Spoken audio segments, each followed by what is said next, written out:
Welcome to పూరాలోక్. కేరళలో తెలంగాణ ముఖ్యమంత్రి Revanth Reddy assembly ఎన్నికల ప్రచారం ప్రారంభించారు. ఈ మేరకు ఇవాళ ఆయన కేరళకు బయలుదేరనున్నారు.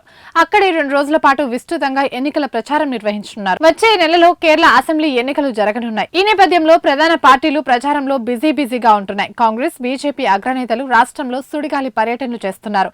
ఇతర రాష్ట్రాలకు చెందిన ముఖ్య నేతలు సైతం కేరళ ఎన్నికల ప్రచారంలో పాల్గొంటున్నారు. రేవంత్ రెడ్డిని కేరళ ఎన్నికల కోసం స్టార్ క్యాంపెయినర్ గా కాంగ్రెస్ పార్టీ నియమించింది. ఈ నేపథ్యంలో ఆయన పలు ప్రాంతాల్లో పార్టీ అభ్యర్థుల తరపున ప్రచారం చేయనున్నారు.